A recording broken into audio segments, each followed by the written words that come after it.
अब तक शांत मानी जाने वाली हजारीबाग की सियासी हवा पहले जैसी नहीं है।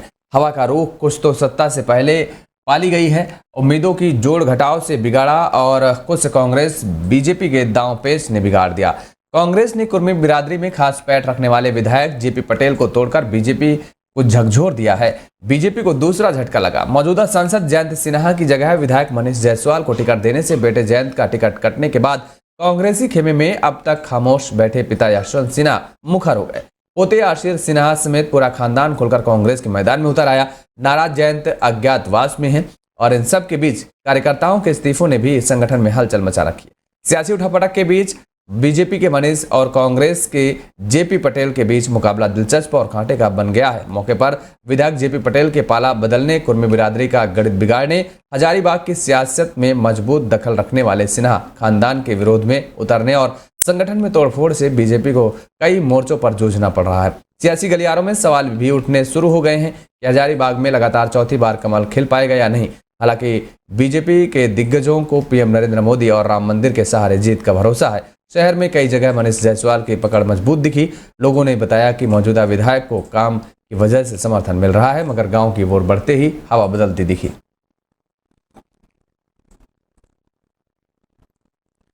प्रधानमंत्री नरेंद्र मोदी के गठबंधन पर प्रहार करने का कांग्रेस के वरिष्ठ नेता राहुल गांधी ने चांदनी चौक लोकसभा सीट पर आयोजित रैली में जवाब दिया। दिल्ली में अपनी पहली चुनावी रैली को संबोधित करते हुए राहुल गांधी ने कहा कि वे खुद आम आदमी पार्टी के उम्मीदवार को वोट देंगे और केजरीवाल कांग्रेस प्रत्याशी को वोट देंगे। हाथ के निशान में झाड़ू है। दिल्ली की 7 सीटें गठबंधन के खाते में जा रही हैं। उन्होंने कहा कि प्रधानमंत्री ने जो देश में नफरत का बाजार सजाया है, उसकी हिंदुस्तान की कोई जरूरत नहीं है।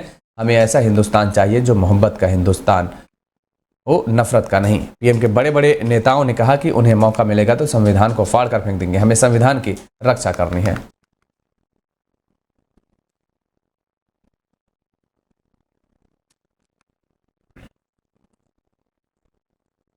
उधर ओडिशा के सुंदरगढ़ लोकसभा सीट पर मुकाबला दिलचस्प दिख रहा है। बीजेपी ने यहां से 5 बार सांसद रहे पूर्व केंद्रीय मंत्री जुएल उरांव को उतारा है। उनके सामने 4 बार ओलंपिक खेलों का प्रतिनिधित्व कर चुके हॉकी इंडिया के अध्यक्ष दिलीप तिर्की दूसरी बार बीजेपी उम्मीदवार के तौर पर चुनाव मैदान में हैं। हॉकी के मैदान में देश के लिए गोल बचाने वाले डिफेंडर दिलीप चुनावी मैदान में अटैकर नजर आ रहे हैं। उनके पास हॉकी के मैदान का लंबा अनुभव है तो उरांव राजनीतिक मैदान के माहिर खिलाड़ी हैं। दिलीप ने 2014 के चुनाव में उरांव को कड़ी टक्कर दी थी। राज्यसभा पहुंच चुके दिलीप भी अब सियासी दांव पे सीख कर आए हैं। सुंदरगढ़ आदिवासियों की घनी आबादी वाला इलाका है। राज्य में भले ही 25 वर्ष से क्षेत्रीय दल बीजेपी की सरकार रही हो, लेकिन सुंदरगढ़ के मतदाताओं ने हमेशा अपना सांसद राष्ट्रीय पार्टी से ही चुना है।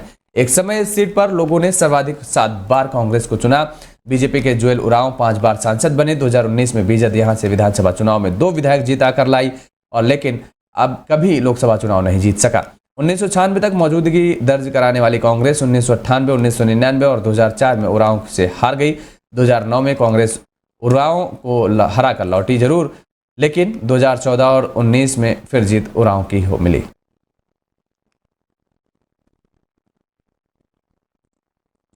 जम्मू कश्मीर में बीते दिन एक के बाद एक 2 आतंकवादी हमले हुए। आतंकवादियों ने शोपियों में भारतीय जनता पार्टी नेता और पूर्व सरपंच एजाज अहमद की गोली मारकर हत्या कर दी। बीजेपी के कश्मीर मीडिया प्रभाग प्रभारी साजिद शाह ने अहमद की हत्या की निंदा करते हुए कहा कि जाज जम्मू कश्मीर में बीजेपी के बहादुर सिपाही थे। पहले घटना अनंतनाग के पहलगाम के पास एक ओपन टूरिस्ट कैंप की है। यहाँ आतंकियों ने एक टूरिस्ट कपल को गोली मार दी। कपल राजस्थान के जयपुर के रहने वाले हैं। पति पत्नी रिजॉर्ट में रुके हुए थे। महिला का नाम फराह और उसके पति का नाम तबरेज। पति की हालत नाजुक बताई जा रही है। कपल को पहले नजदीकी अस्पताल में भर्ती कराया गया। हालांकि दोनों की गंभीर हालत को देखते हुए जीएमसी अनंतनाग रेफर किया गया। बता दें कि जम्मू कश्मीर में दोनों हमले तब हुए जब यहां आर्टिकल 370 हटने के बाद पहली बार लोकसभा चुनाव हो रहे हैं। 20 मई को 5वें फेज में बारामूला सीट पर मतदान होना है। 25 मई को 6ठे फेज में अनंतनाग राजौरी सीट पर मतदान होगा।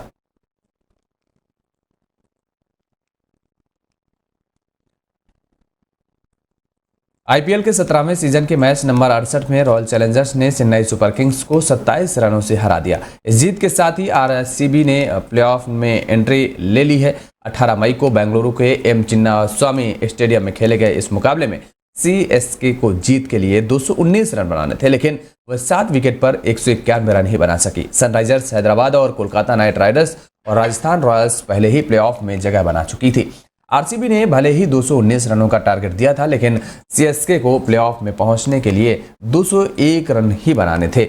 लेकिन आखिरी ओवर में यश दयाल ने बेहतरीन गेंदबाजी करके आरसीबी की प्लेऑफ में एंट्री पक्की कर दी है। यश दयाल ने उस ओवर में एमएस धोनी को आउट किया है और सीएसके को प्लेऑफ में पहुंचने के लिए जरूरी रन 17 नहीं बनाने दिए हैं। सीएसके के लिए सचिन रविंद्र ने सबसे ज्यादा 37 गेंदों पर 61 रन बनाए। रविंद्र ने इस दौरान 5 चौके और 3 छक्के जड़े। वहीं रविंद्र जडेजा ने 22 गेंदों पर नाबाद 42 रन बनाए, जिसमें 3 चौके और 3 छक्के शामिल रहे।